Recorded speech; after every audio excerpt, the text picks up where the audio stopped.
Good afternoon and welcome everyone. My name is Dr. Niloufer Aga and I'm part of Pragati Leadership as a facilitator and coach. I will be your host for today's chat. I'm delighted to welcome you to this fireside chat on a topic that is more relevant today than ever before. And the topic is winning with people and how managers create impact beyond KPIs. So, in a world obsessed with data and numbers, we often forget what truly drives lasting success is people.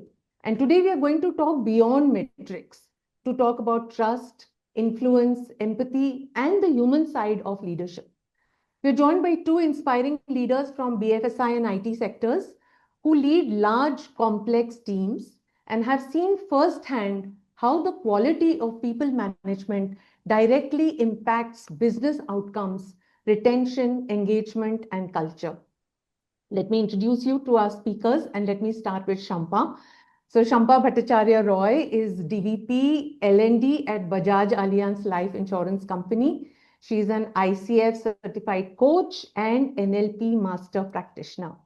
Her passion lies in building people, activating talent, and enabling transformation through leadership development. Welcome, Shampa. Thank you so much. Thank you. And joining her is Sankar Sastry, head of HR at NICE India, where he drives HR strategy, talent engagement, and people capability for large scale operations. With 25 years of experience leading HR across domains, he brings the strategic and people first lens to how leadership drives impact across the board. Welcome, Shankar. So thank Thank you. you both for being with us. And without any delay, let's jump into the topic. So we often hear, that people don't leave companies, they leave managers. So what are your thoughts about this? And more importantly, what we would really like to know is what could be the business cost of ineffective people leadership? So Shampa, maybe you can get started. Sure. Thank you so much, Niloufer and Pragati, for doing this. And thank you so much, Shankar, for, being my co-partner here today. The question and the topic today is very, very relevant, although this is being spoken about a lot.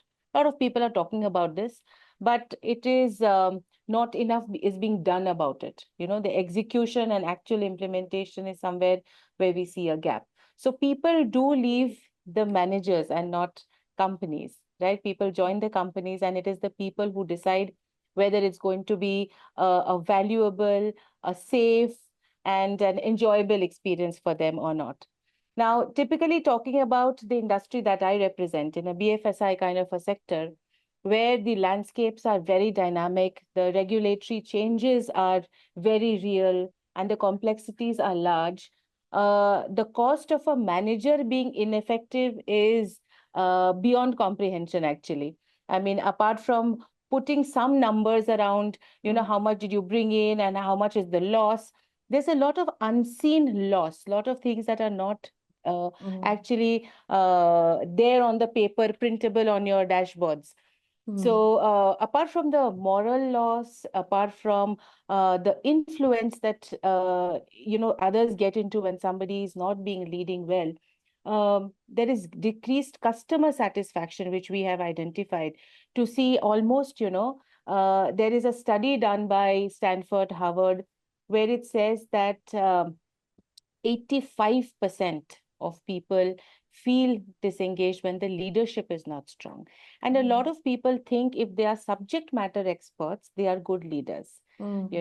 So it's not at all that. If you're softer aspects, if you're not being able to lead, inspire, and empower people, then people leave you. And the cost, as I said, is tremendous. And especially, as I said, in my sort of an industry, we have a heavy turnaround of people because the pressures are high. It's a sales driven organization, if you see, and the product is complex. It's not a very easy product to sell, and it is not something that people want. People don't want to think about death, disability, etc. So it's not something that comes easily, and it is not yet driven by government compliance. So you think about your car more than yourself. So keeping that in mind, the manager becomes the fulcrum. Yeah. And ineffective managerial or leadership capabilities hurts us not only for that time till the leader is there, the ineffective leader, I mean, it hurts for much longer. Some people learn the wrong practices and they linger on. The shadow of a poor manager stays on, and the others who get I would say that they lose the faith, they lose the aspects of where they could have grown. Yeah. So that's my take on that. Thank you. Shankar, would you like to add? Yeah, definitely. I think I completely agree with the statement that you said. People leave managers. It's a very valid thing for any industry, I would say. And then Shampa has very valid points she has added. A couple of more. When a resource leaves, if you look at, there is always two costs. One is the tangible cost, getting a new resource and then train and making them productive. It's almost double the cost. Yeah. Cost is going to be crazy when you look at the financial standpoint of view.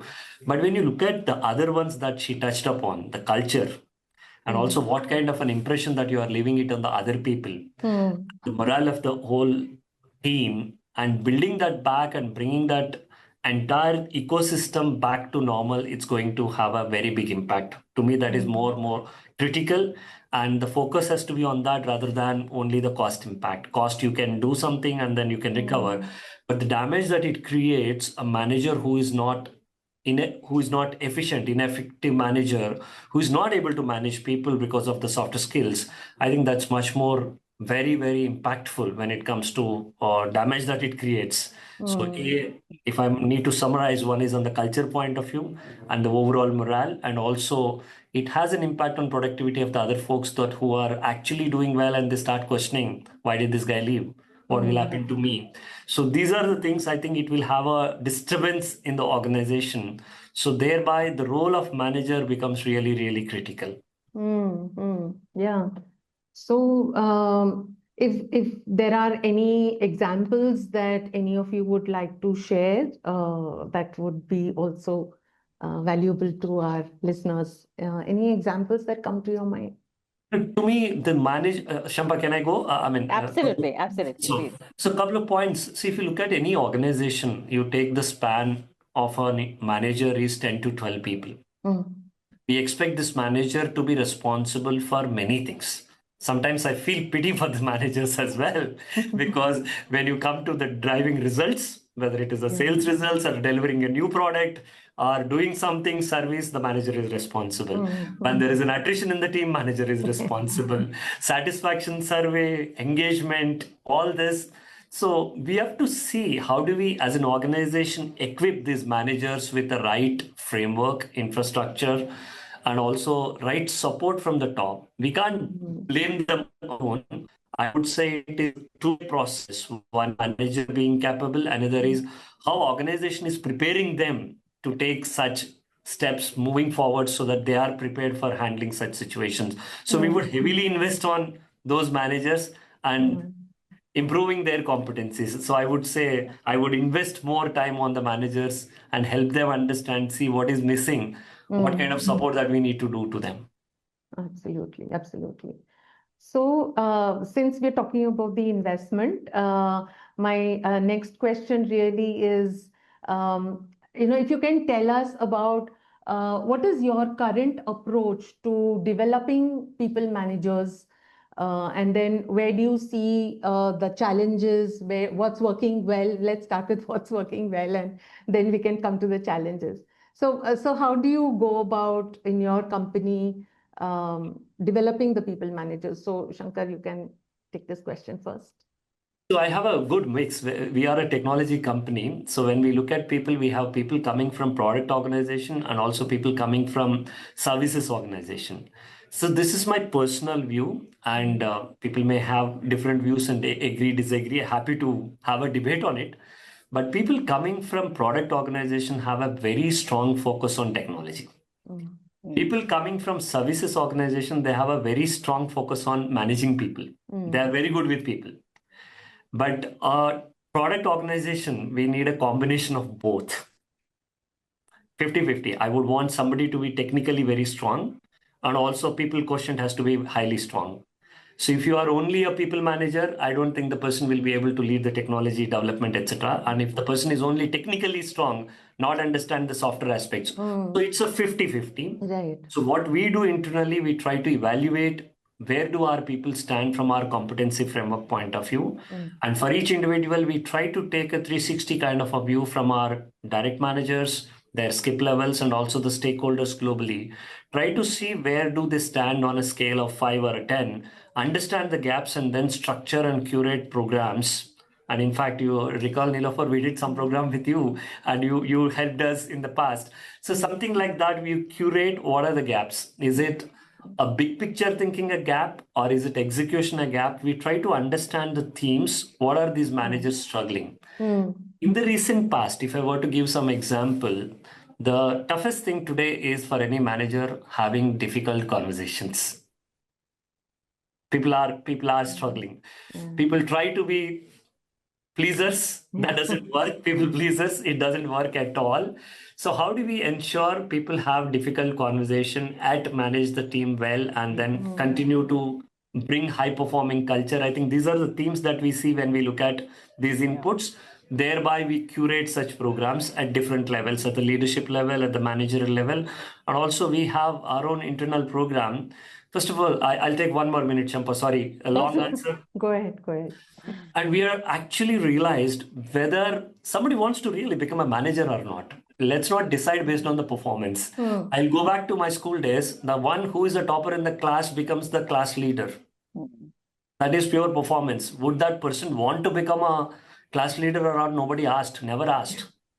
And even you take a sport, if somebody performing who's a great batsman, he becomes the captain. But does he want to become a captain? You have major examples. Sachin Tendulkar couldn't become a captain, a great captain for that matter.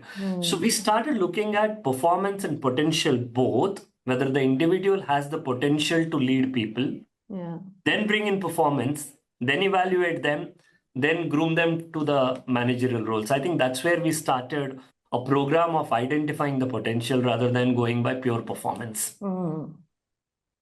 Yeah. Very nice. Thank you. Yeah, Shampa? So for us, Niloufer, we have a very structured leadership program that we follow. Because as I said, this industry with the dynamics can create a lot of, when too many dynamics can become a little bit of chaos. So what we do is we keep the role in mind, and then we decide on the program based on the need that has been analyzed. Okay, so we have programs for the top management because their requirement of how they are going to manage people is slightly different than the first level managers who have just their first level teams.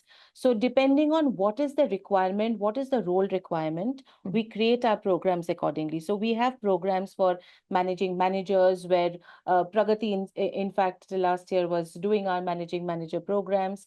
Then we have programs on managing others and managing self, where productivity, etc.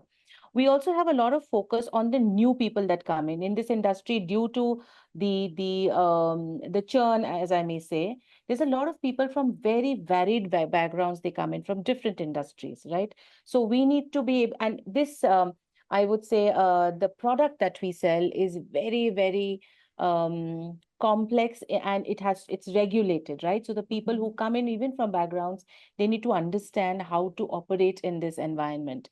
So we have a lot of focus on a first-time manager piece.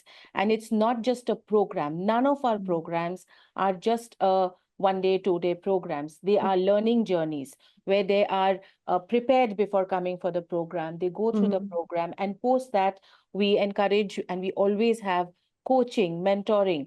All our programs are hybrid. So they also go back to their self-learning mode on the LXP or the LMS. They learn from there, and post a certain period of time, we also have built-in assessment to check if there has been a behavioral shift.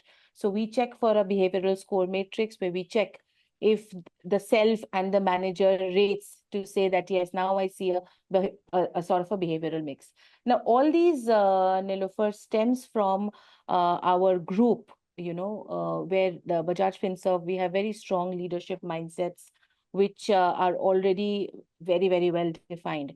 So we want to groom all our leaders to become, have the fungible skills and these competencies that they can use to grow, enhance their capabilities to be able to do bigger jobs. Hence, I'm sure all companies look at succession planning. Now, if I am not being able to handhold the manager, like I really loved what Shankar said, he said it goes both ways. The organization also has to empower their employees to be able to do in a certain way. And hence, we do invest a lot in assessments to check if, like he said, is there a will and a skill? Where does it stand? So we check both potential, performance, will, skill, etc. And then we take the journey ahead. So even at the first level of managerial leadership, we check if this person has the willingness to be. And there are some people who are extremely happy and very productive at a individual performance level. So they do not need to be forced to be in a managerial job if you do not have the competency for it. So that's the structure we follow. Very nice, very nice. So one question that I would just ask as a follow-up from both of you is, whenever we go in for a training program, often people will say we are willing to do all the coaching, all the mentoring, all having all those career conversations that you're asking us to do, and even though the format has been provided, but the whole question is, where is the time? So, how would you respond to that? What would you say? So I'll take that. See, it's a reality. I mean, although I might say that you need to upskill yourself all the time, study, do this, the reality is the operational pressures, they have to perform, right? Finally, they will get the salary. We all get our salaries because we perform at a certain level. It is linked, of course, to your sharpening the axe, to learning more, to becoming better. But it is overwhelming for that one person who's managing 20 other things. The manager is on the head, there are some criticalities, and our priorities change probably every meeting and phone call that comes from a senior person. So yes, however, what has happened, and I'll tell you, it's an example that I want to share what we have done, and we have seen some fair, impact, positive impact here. So initially, all our programs were done by either the trainers, the learning team, or our vendors. Yeah. Then we wanted to bring in that concept of walk the talk, which was not happening. So they would get trained. The moment they went back, they were in the same, environment where these reiterations are not happening. Nobody's asking them that, are you implementing the learning? So there is no structured way of really implementing the learning. You're learning and then you're forgetting. So it's always back to square one. So we started this process of train the trainer, where all my seniors, VP and above, vice president, senior vice president, executive vice presidents, have got trained that they are going to train their hierarchy. Okay. Now, what is happening is, one is their engagement with the teams are increasing, and they are training their skip level teams. Okay. So there is an engagement that is happening. They understand, and there is much more communication that is happening with the teams and the seniors. So the engagement scores have really improved this time, number one. Number two, when they are the ones standing up and promoting something in terms of you should do your goal setting on time, you should have your performance conversations on time. So each time they're actually meeting them and having a conversation, there is this beautiful piece being stitched in. They are asking them, okay, have you done the goal setting? We spoke about it. You learned it. Can you show me the format? Or what is the outcome? So, at every level, wherever this is happening, and we have been able to cover not only a number of people. I mean, we've gone 6 times of the people that we are able to cover earlier. And so the numbers matter, because at least people are being touched. There was not inputs being given to a lot of people. But since the manager, the super senior, is standing up and telling them something, the abidance or the people following up on the processes has clearly increased. And my processes, where we were struggling, some of them have really shown a lot of positive impact. We've been able to groom it.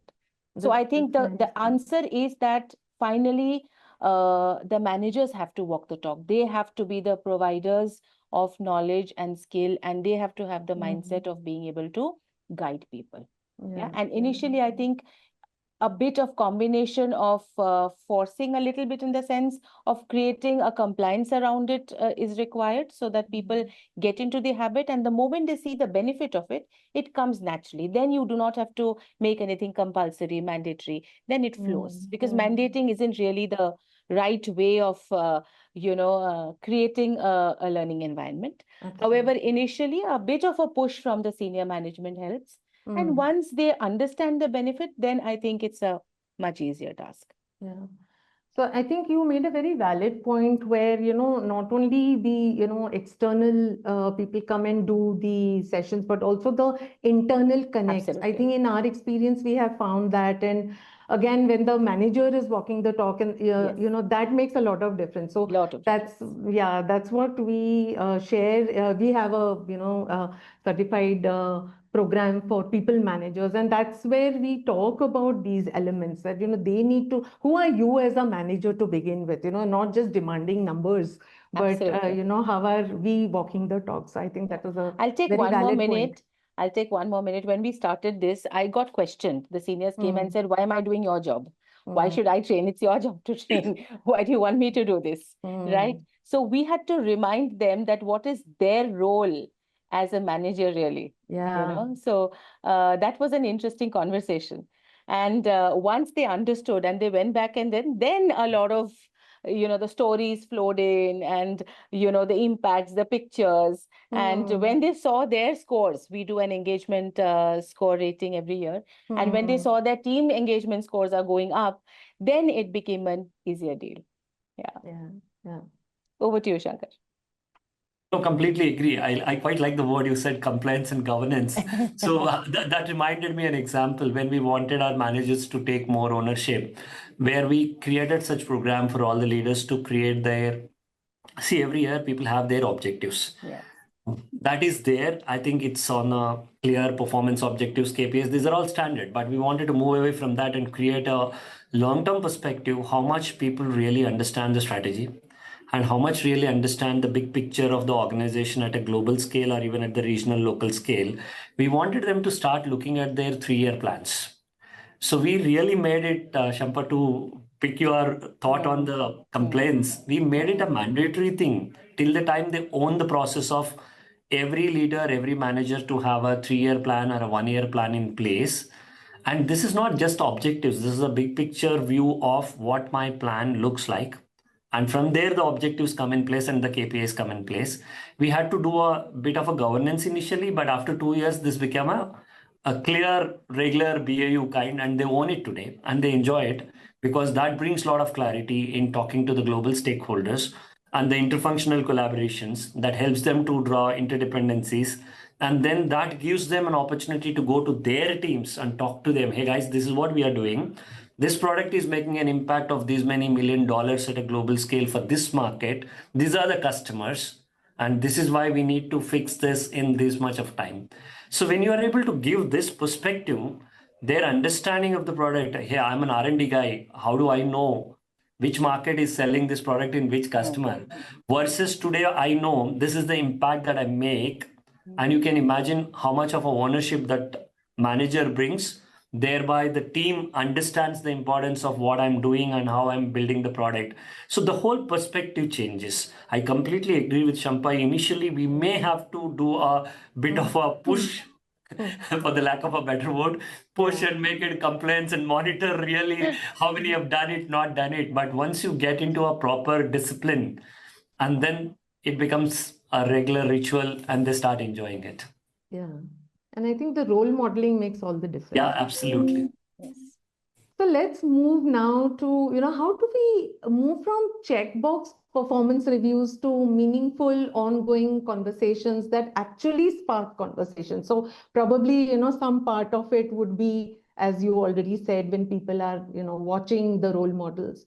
But apart from just those, performance reviews that are more like tick mark, how can people really bring in those conversations that will ignite enthusiasm, ignite that joy of bringing things into their performance? What do you suggest?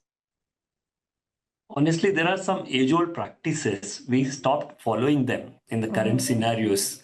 We are moving to an annual appraisal or a quarterly or a half-yearly kind. But the power of this is a regular connects, the one-on-ones, the check-ins. Yes. Yes. And today, unfortunately, some of the managers, when they talk to people, they start looking at the task list and then taking the status updates. I think that is where we are failing. Don't do that. The one-on-one conversations are not meant for that. One-on-one conversation is how do I engage, how do I motivate, how do I inspire the individual to do more. Your task list, etc., everything you can do in your team calls, your scrum meetings. There are various other options to do stand-up meetings. All those are the ones. But this one-on-one, I would use the word the manager to invest the time in the individual to see where are the opportunities for me to work with this guy to move forward to the next level. I think if the intent is very, very clear and put in the right direction by the manager to understand the gap and to understand the aspiration of the individual, what I can do to leverage to take it to the next level. I think I would focus more on those check-ins, periodic check-ins, either a weekly or a fortnightly. Spend quality time, work on those. And they are really important. Sometimes I end up seeing manager, do we have anything to talk? Can we skip? That itself kills.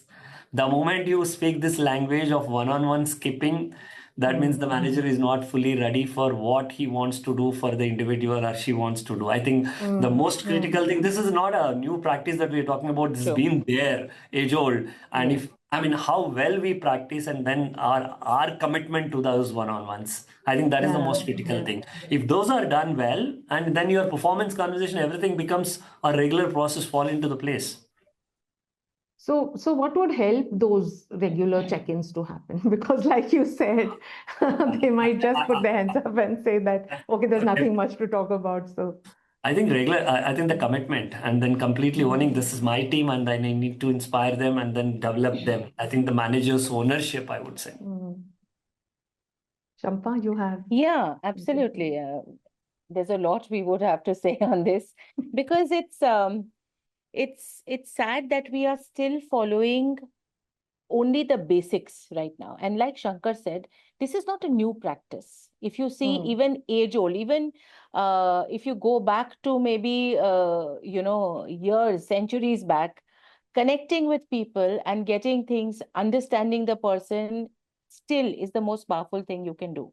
Okay, but we are not doing that. That's why we have to teach people, know your team. We have to force them to do processes like, okay, do you know what inspires this person? Do you know what brings this person down? And that sort of exercises that we need to do. It's sad that we have to tell, but because nowadays people have stopped interacting even at a personal level, forget at work, even at probably at their personal time, the connect has become very transactional because they don't have time. You don't have the intent.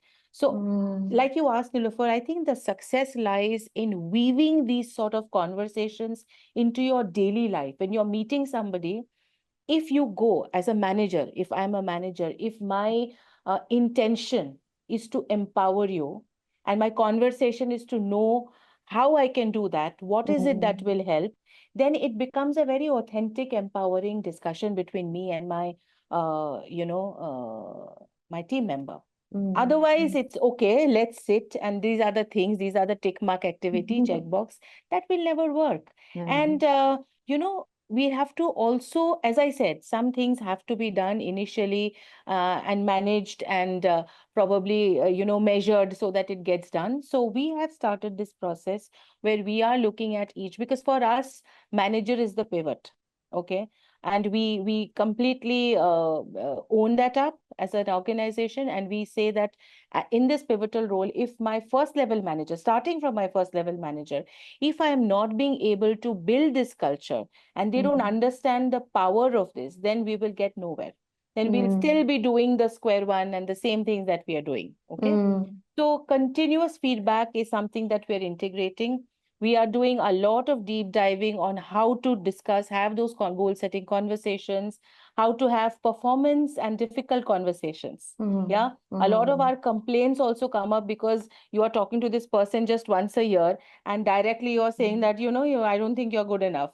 And that's where a lot of the posh cases, etc., also complaints will also come up, because you're not integrated into the life of the other person. You don't know really what's going on. That person is not invested in you.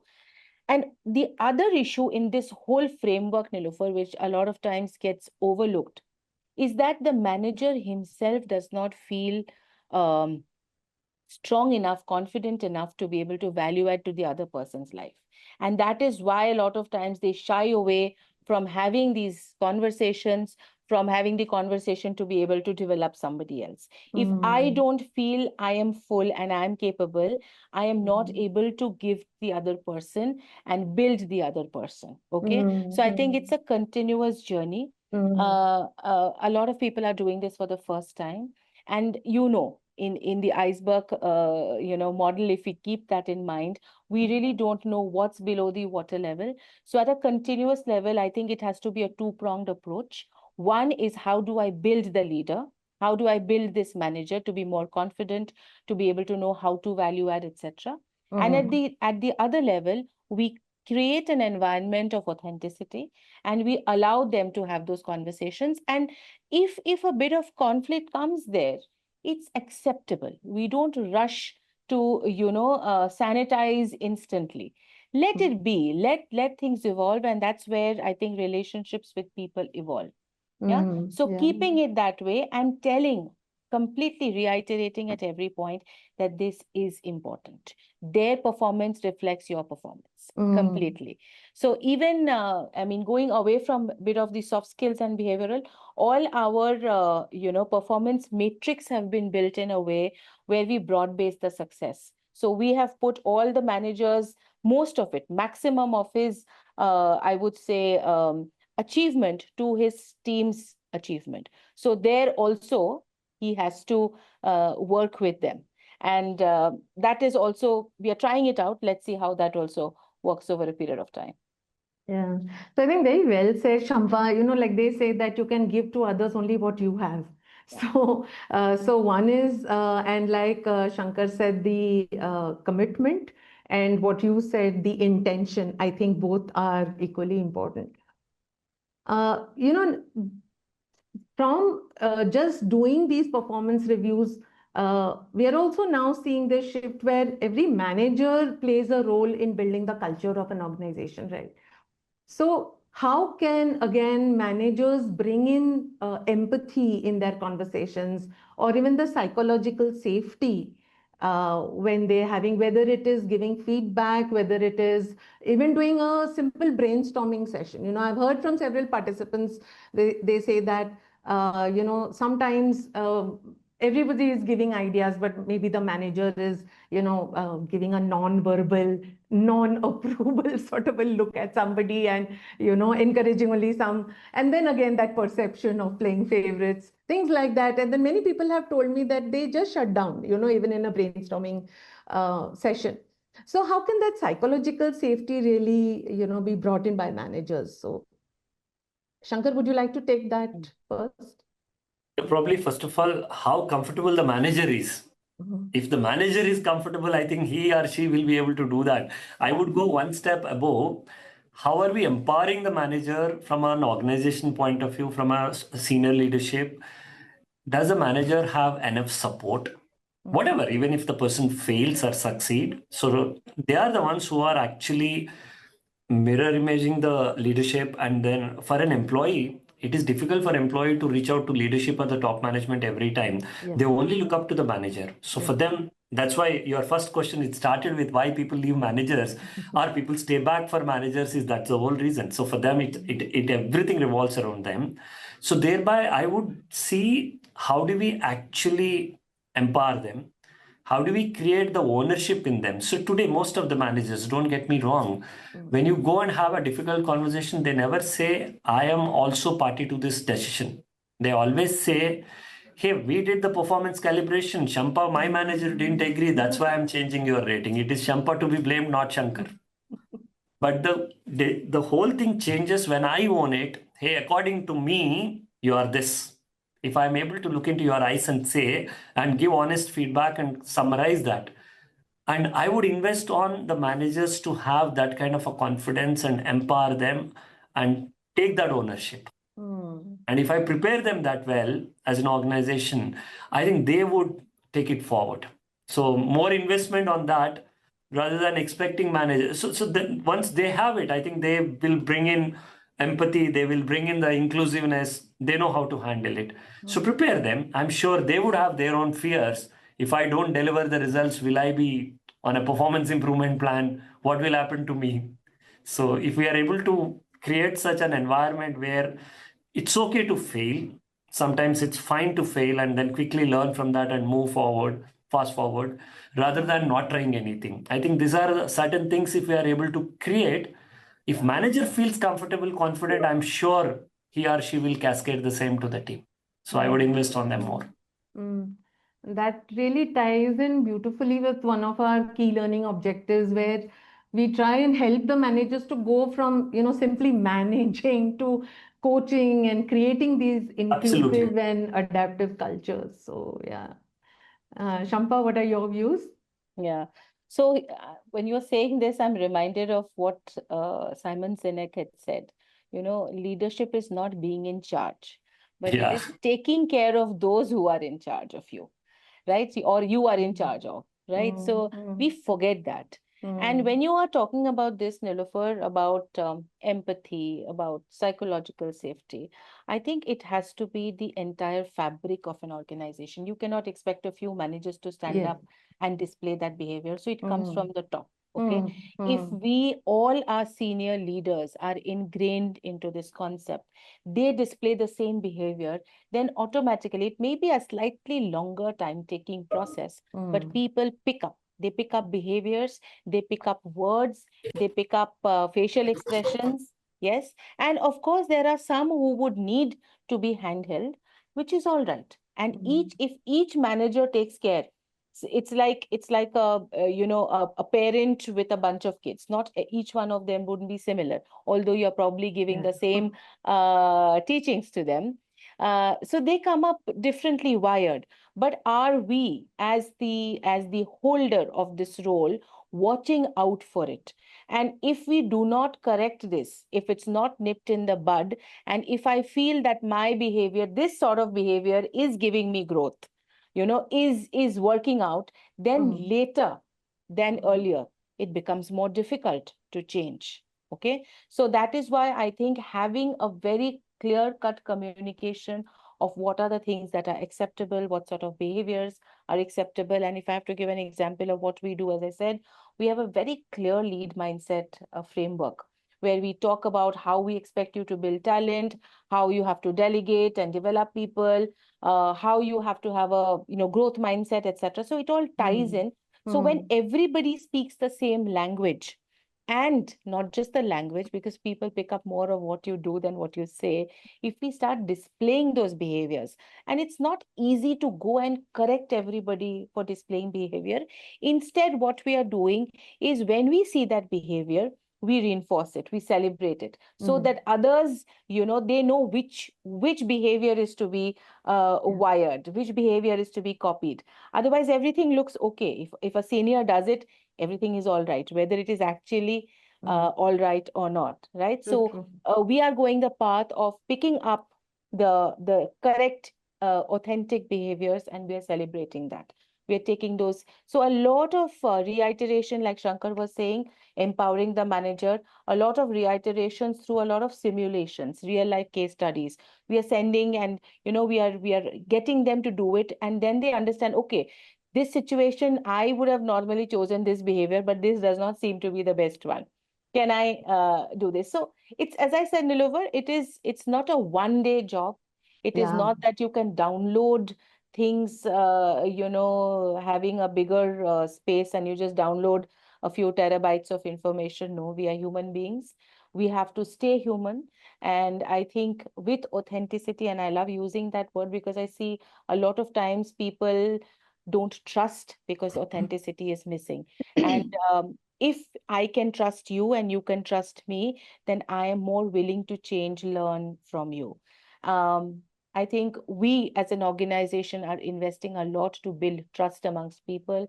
We're encouraging our people managers to build that trust, understand trust in a different way, and work on it. So yes, as of now, if you ask me, people are really not ready. The readiness in real people managers is really low. It's just a handful of them who are doing really well. But I'm hopeful that with reiterations, with display of right behaviors, with examples in front of them, we can make a change. Yeah. So we've really had some good, powerful reflections, and thank you both for your authentic sharing. And I'm sure now our participants or people who are listening in would like to ask questions, and I'm sure they must have started already putting questions down. But before we get there, just one final question in one sentence. I would love to hear from both of you. What does winning with people mean to you? And then we can open it up. So, Shankar? It's an interesting one. It could be a long answer, but I'll try to make it very short. Winning with people is, I think, if we are able to inspire them and create a growth path for all of them and create more and more managers from them and create more leaders, I think that is what winning with people. Yeah. Thank you. Yes, Shampa? Absolutely. I think I completely resonate with what Shankar said. For me, winning with people is not a nice to have.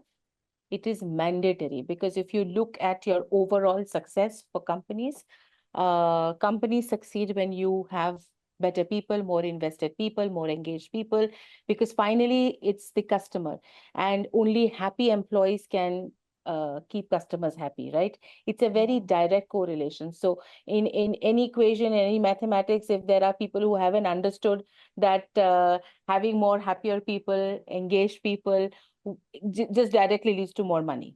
Okay, so winning with people is absolutely the mandate. If you ask me, it's there is no other way to do it. And for me, winning with people means empowering them, having an engaged team, having a team that trusts each other. Okay, and they develop each other, grow, and create an environment where everybody thrives. That's what it is for me. Thank you. Thank you.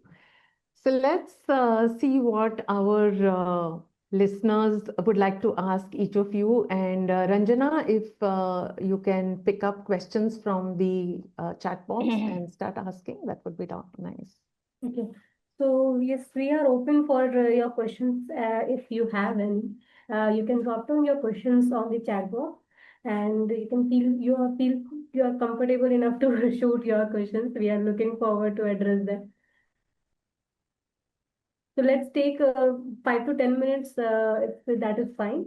Let's wait for them to drop their questions.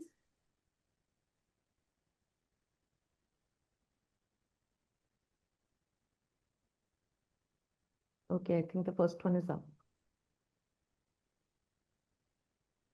So it says, in hybrid work environments, how can managers build trust and connections with their teams? So maybe both of you can address that. And Shankar, I think you have a hybrid system. So we work in a hybrid model. We work 2 days in office and 3 days from home. So, initially it was a bit difficult for us to understand how do we operate. But over a period of time, when people are in office today, we see most of the times when people are in office, the collaborations and the team meetings are happening in person. When the people are at home, so I'm sure it was not that easy for us to find this way. And we struggled initially. How do I do? Even when I'm coming to office, I sit on a Teams call, having my headset on doesn't help. So that's where the way we work in hybrid model is the entire team decides to come on a specific day. It is not like we are a team of 10 people, 3 will come on a different day, 3 will come on a day. It doesn't work that way. It is the team along with the manager decide together on which day we are in office. That itself reinforces they are together. First thing. And this hybrid model is not an individual's choice, it is a team's choice. So that has helped us. Second is when they come together, we ask them to work in such a way. If a person is in engineering, working with a DevOps team or a support team, they're also there on the floor on the same day or at least one day as a common day. So most of the conversations are in person. That's what we encourage. And when you are at home, you can do the meetings either with a global stakeholders, the person who are not on the site. I think those ways of working, these are not defined anywhere. I think we have found our ways in the process of working in a hybrid environment. What worked very well for us is team coming together and deciding the days rather than leaving it to the individuals. Yes, yes. Shampa, do you all work So in in a hybrid Niloufer, we environment? don't have hybrid, but we have a lot of teams who work remotely. You know, they're Ah. not in the same location. I think Right. so this may apply in that sense. And Hmm. the distances are a lot. So, you know, you don't see your manager or your team members every day. So in that sense of it, what we have understood is that I think the basics apply. You know, if you are credible, you understand, you are a person who can help them with their work, you are reliable, you keep up your word, and you're not leaving them stranded when they need you the most, if you're there for them, and you take a little bit of time to understand them, grow that relationship, Yeah. even on the phone. Even if you're meeting them once a month, spend that time, maybe however it works, whether sitting on the chamber, having a cup of tea together, taking that steam off, understanding the family environment, understanding the person. We have seen that works. You do not need to meet that person every day. Although most of us in our HO, at least, we are in a completely in-person mode. We come to office every day, but we have teams which work, remotely. And I think this has helped. So your Right. actions, supporting them, being there for them, and being able to guide even the work. If you are the leader, if you are the manager, if you are the supervisor, you should be able to value add to their work. And for that, if you have to do some homework for yourself, you need to do that. By doing that, when they see you as a valuable senior, then the trust equation also becomes better. The next question is, what's one mindset shift you believe every manager needs to make in 2025 to stay effective? One word comes to me: ownership. Right. Once a manager owns things, then things will start changing. And not only this, many times I also go a little more. See, most of the times when you do in any organization, if you do any meeting and you do offsites, either leadership level at a junior level, the conversations are fantastic. And if you ask them to come with a group discussion, come with an opportunity areas, everybody gives so many ideas. But after the meeting is over, will someone own that problem and go try to fix it? 90% of them are on the chat papers or on the slides. Only maybe one or two people who actually pick and drive those things. I think that is where the ownership I'm coming from. You want to be on the problem side and keep cribbing, or you want to move to a solution side on owning and start making some baby steps? I'm sure eventually they will get to a solution. So I think that's the mindset I would say. Yeah, Absolutely. Yeah. And taking the cue from Shankar, I think because the person has used the word mindset, I think it typically the concept of a growth mindset will operate here. You need to understand that what we are doing is benefiting, because we have multi-generational workforce, right? Everybody operates in a different style of working, and what is their purpose and what they think is valuable differs, right? So in that scope of things, I think with the mindset that what I'm doing is benefiting me also. You know, if I'm taking care of my team, it's benefiting me as well as it's benefiting others. So that's sort of a mindset where I'm looking at the positives, I'm looking at what I can contribute to, I'm looking at how can I solve, bring some solutions to what is going on, and generally being, a happy, productive person. You know, just to summarize the concept of a growth mindset, wherein you are coming with solutions, you're making each day slightly better for yourselves and others around you. I think that itself will solve a lot of problems. And because we do see some people who come to make life a slightly more difficult every day. So if we have more people around us who come to office every day, making life slightly easier, better, more productive. Thank you. So we have time just to take one last question. This comes from Jyotsna. When the team's performance is not up to the mark, being a manager creating toxic environment just to show the power on the team members, how it creates an impact on team and on the organization standards. a case study on what should not be done, obviously. In fact, we've created these case studies and made videos of what should not be done. Yeah. So the point is that how it doesn't help the person who's doing it also. So the person will understand. There will be a backslash on this, and you will understand that this is not beneficial. So the faster we learn, and the person's manager should be handholding this manager to say that quickly, don't spoil it and get your act together, because this behavior will not help. Yeah, because we've identified, we've underlined that being good with people makes you money. If you're not good with people, it won't make you money. So I think that has to be reiterated. Yeah. And that's what at Pragati Leadership, that's exactly what we focus on, through our certified people manager program, helping leaders not just to thrive, but to survive. And, having this empathetic communication, bringing that systematic talent process, creating inclusive environments. I think that's what ultimately Essential. if we can Absolutely bring in, essential. as the tipping point in all organizations, that would be great. I think we can. Shankar, you want to add to this toxic manager thing?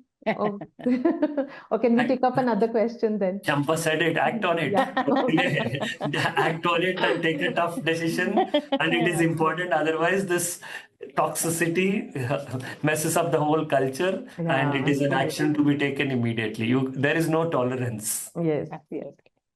With one more, Harish is asking what role leader need to play to avert talent drain as performing team members leave organizations for various reasons, like position, pay, power, and competition organization. I'm just reading as is. Yeah. So basically, I think the question is about averting talent drain. It has got many things actually. If a manager is there, like some of them Shampa touched upon in the earlier points. So if we know what is their aspiration, what motivates each one of them, is it money, is it growth, is it a project, what exactly? If we understand their motivations, and if we have plan for each individual end of the day, I'm coming back to the same point. As a manager, I'm responsible for 10 people. It's not very difficult for me to understand those 10 people, 10, 12 people, or maximum 15 people, what each one wants to do. And do I have a clear plan for every one of them? Those who are really performing well, those who needs help to perform better, those who needs to be refreshed if they're not performing well. And these three are very, very important. If this plan is in place, then I understand what excites them and what motivates them.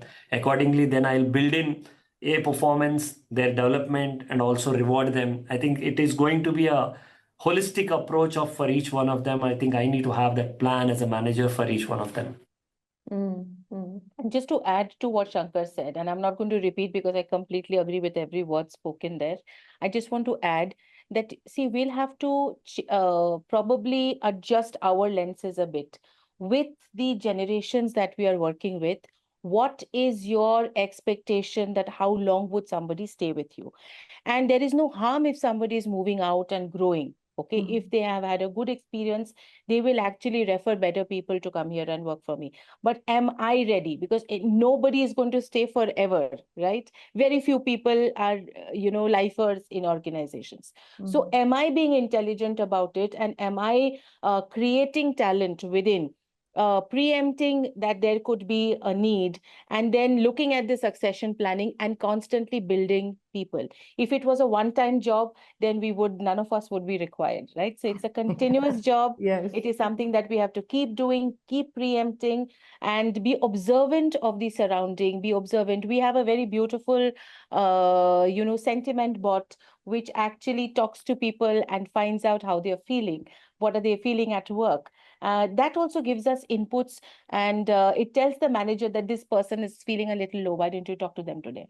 So the manager needs to pick up and talk. So there are various ways that we can innovate, find out, try and keep people more happy, productive, and success begets success. If they are being successful, chances are higher that they'll stay.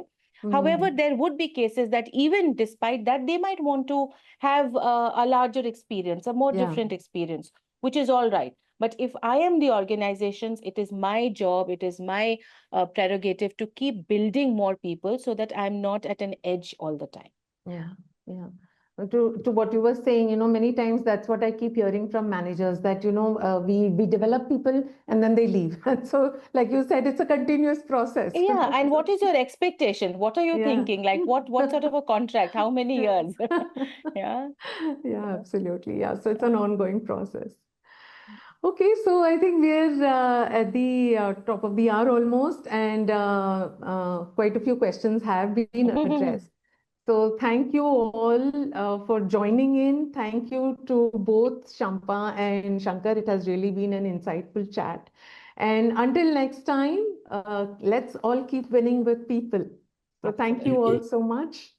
Thank Thank you you. so Have a much. nice Thank you. Thank Have a you. good evening. time. Thank you.